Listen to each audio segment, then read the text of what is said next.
it's time for...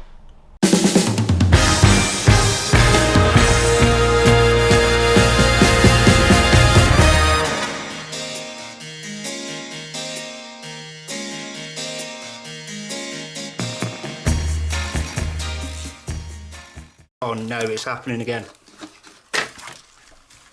Oh my god, they're everywhere.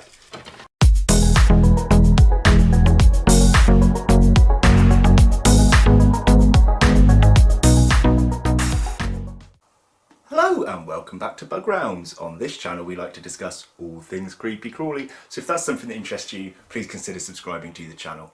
So guys, if you remember a few videos back, I don't know what order I'm on my videos right now, during a Bugs UK order I picked up these hexagonal stacking enclosures, and if you go back more videos I did a very boring buzzard reptile review. I'm sorry about that, it just didn't turn out the way I wanted it to. Now on that buzzard reptile review we got 3 species of cockroach. We got our Pallid roaches, we got our lobster roaches, and we got our Kenyan burrowing roaches. And I have said to you in one of the videos, I can't remember which one, that we are going to house 1 species of roach and 1 species of isopod together in each one of these. Now we have 3 of these, 3 roaches, 3 isopod species. You see where I'm going with this? And the idea is to find out if we can have a new top feeder roach within the hobby. And we're never going to beat the top dog of dubia roaches. Okay, they come in good size for larger tarantulas, larger inverts, things like that. But the other one that the craze was for was your red runners, your bilateralis. Now, I don't have a problem with red runners as such, but there are other roaches that I think are worth trying out. And I want to cultivate 3 different species, see which one turns out to be the absolute best, and see if we can crown a new king of feeder roaches. Now, before we do this, it is going to take a long time for them to culture. So the Kenyans are never going to be king. Those I bought purely for slings and very tiny inverts. But the competition is going to be between our lobster roaches and our pallid roaches to see which breed faster, which get taken down better, which are more active in enclosures, things like that. We're going to take all of that into account in a future video when I finally raise them in captivity to see which can be crowned the new king. Now, a lot of keepers are probably thinking, oh, I already use these roaches. Especially lobsters used to be popular back in the day, and they kind of shrunk, and the popularity of bilateralis overtook a lot of roaches of similar size. So I really want to try and show people that there are different kinds of roach you can use as feeders. If you're wanting something quick, darting around an enclosure for your animal to pounce on and to take it down, that doesn't have the slowness and the playing dead abilities of dubia, then red runners may not always be the way forward. So first of all, what we're going to do is we're going to set up all 3 of these, put in our isopod and roach species, and we'll talk about it a bit more then. So we have 3 open here. Now they will naturally sit that angle where they can stack, but while we're filling them up, we're going to put it this way. Now I do need to add my own ventilation holes in, but before I do that I want to get the substrate mix right. So right now I've just bunged a few handfuls of cocoa fibre in. Next we're opening this beetle bedding because it does hold soft white woods and other essentials needed for beetles, roaches, isopods and whatever. So we're going to split this into 3.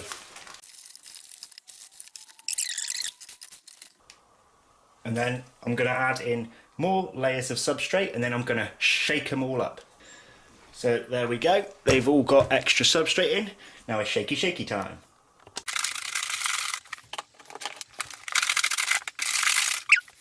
So I've now put in ventilation holes. I've only put them in the lids and a little bit on the side there because we want it to stay fairly humid if possible. I'm just going to chuck a bit of bark in each one as well, so they've got a little place to hide should they want to. And there we go. It's as simple as that. So the next job is to get in our roaches and isopods. So the first one I'm going to be putting in is our Kenyan burrowing roaches, and the Kenyans are mixed in with our P. laevis orange. And the reason I mixed those 2 together were the fact that when my Kenyans arrived, P. laevis orange were in fact already within their substrate, which was a little bit odd. It was like getting some freebies. So I put the rest of them in their tub and we'll pop them in now. So unfortunately the Kenyans are so small, they're probably not worth looking at, but we did feature them in a previous video. So there's a little P. laevis isopod running up there. You see the orange one? Now I'm not going to go looking for these Kenyans. Look at my buzzard reptile review if you want to see them, because these are probably the most boring to look at. So they're going straight in. We'll have a better look at our others though.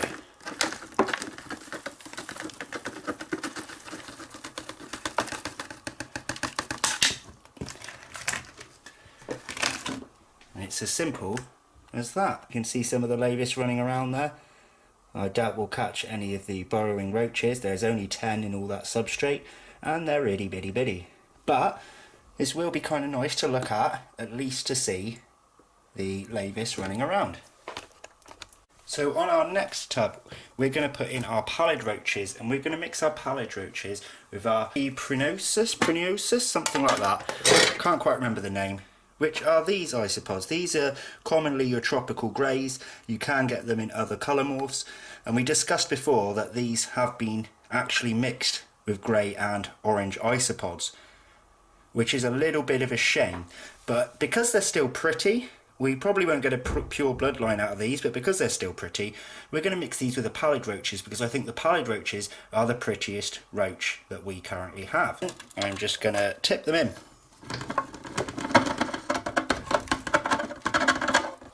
So that's all our tropical greys in place. Just pat this down a little bit so we can have a better view.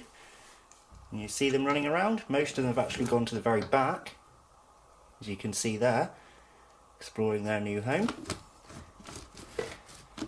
So now we have the pallid roaches, which are in this tub here. Now, as I said, these are probably the prettiest of the roaches we have. As you can see there, some are brownish, some are greyish. Let's just put their whole bit of cardboard in like that. Oh, we got some trying to escape. And we'll just toss the rest in like so. They are quick. Get off.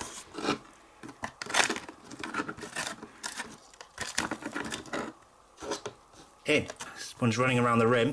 In you go. That's it. These are chaos for exploration. I'm sorry the camera's not angling this very well, but I'm juggling a load of roaches here.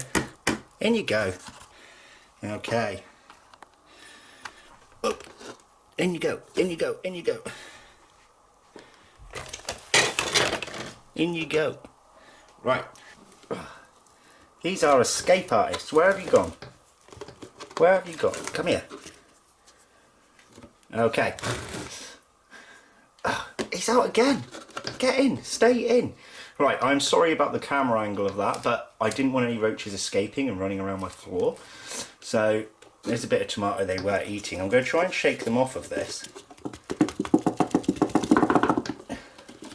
so you can have a better look. Wow, these are great climbers. Get in. In. Right, we're going to have to add some more climbing space for these roaches. That. Look, there's one out again. Will you get here?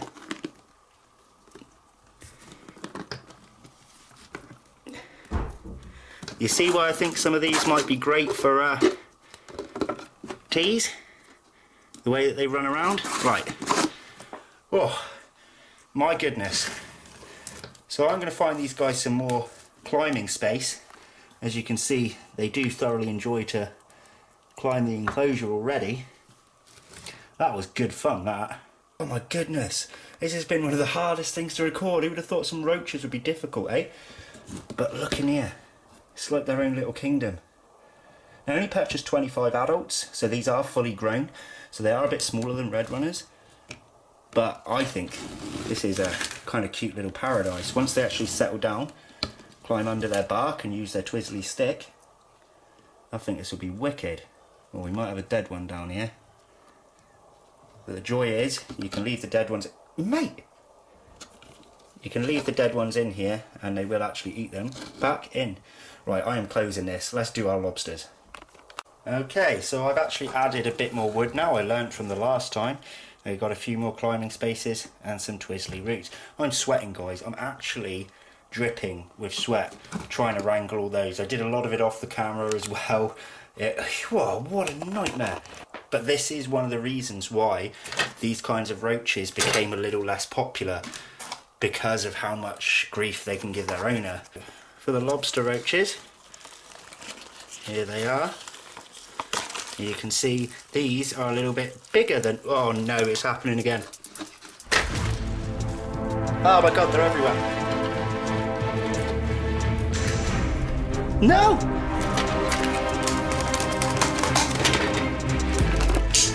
These are everywhere. You... Ow! What the... Get in there. Get in there. In. Oh no, guys, they're everywhere.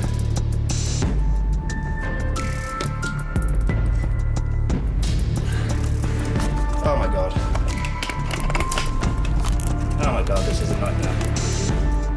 Right, you're gonna have to sit at a distance.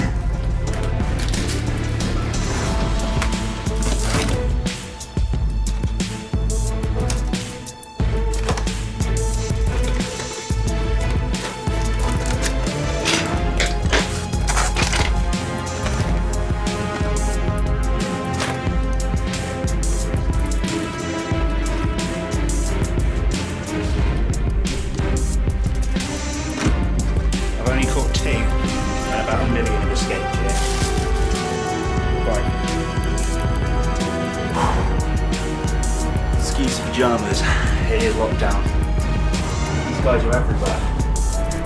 I can't find them now, I think they've all gone in.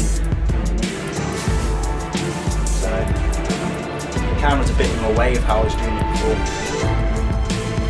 So they've kind of gone away. So, I'm going to have to find them. Time lapse time?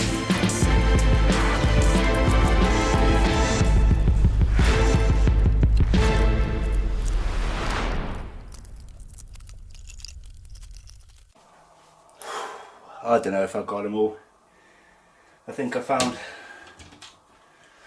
4 from the point I said time lapse, maybe 3. Can you believe it?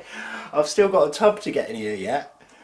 My god, these are quicker than red runners, guys. They're more slippery than red runners. My goodness. Right, where's that box? We've still got a ton to get out of here. I'm going to leave my camera there. I'll zoom you in a bit, because I can't go and fetch these with a camera like that. So,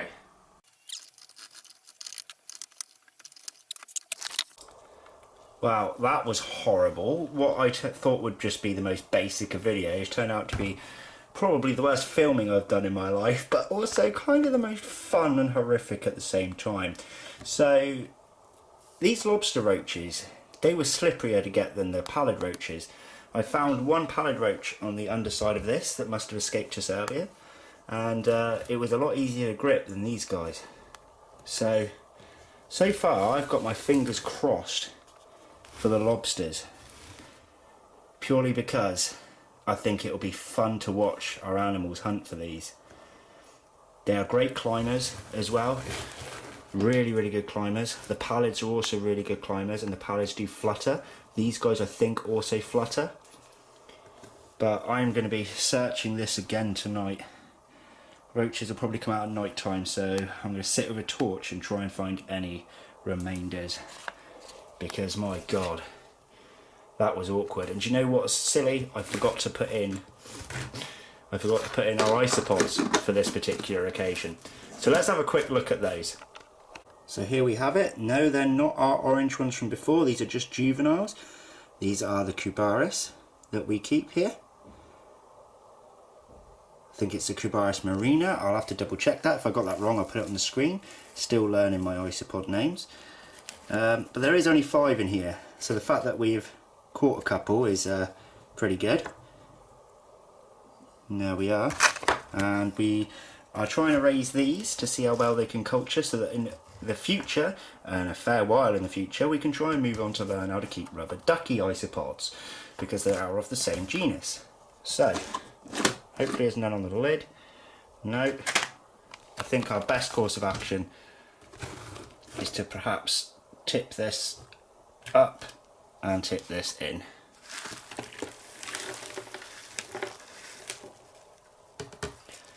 Because fishing for 5 isopods is a bit much work when you can just toss them in with their current substrate. Look at these guys, look, they know something's going on. Fluttering around. Stay inside, please. My goodness. Now, I don't know how the angles turned out on this video, so I don't know if this is even going to be entertaining for you guys, but I tell you what, it was entertaining enough for me.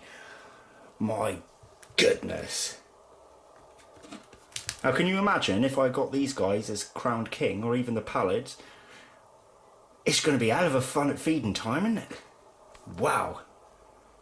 And obviously, if they actually make a full culture, we will move them out of these hexagonal enclosures. I just wanted to show them off because I've got a future project coming up if I can get hold of more of these. And I wanted to test them out just to see how useful they are. And to be honest with you, aside from there being only the circular opening, I don't see a problem with these housing a wide range of invertebrates. You can get, it's a fat opening, so if you see when I go like this, we are within the enclosure. Meaning if we have a tarantula feeding and so on, it would be kind of cool. They're pretty see-through, so we can also capture animals through the see-through top. Let me know in the comments below, guys, if you like the... Oh, look, Kubaris! If you like the idea of these enclosures, if you like what I've done today. Now, I will be feeding these guys a range of fruits and veggies, as well as what they've got within their substrate to eat. Try and make them as healthy as possible, try and get them to breed more, and I will provide a bit of humidity in here. I will have to double check on certain roach species humidity factors, but roaches tend to be pretty nuclear anyway. They can survive a lot of things. So wow. They're not remaining here, but how cool is that? Pretty funky, right? And they're fairly stable as well. Look, I can spin them all the way. And also, they have an outward groove here and an inward groove here, meaning that when they're side by side, they actually slot into each other as well, so they're always flush, no matter what.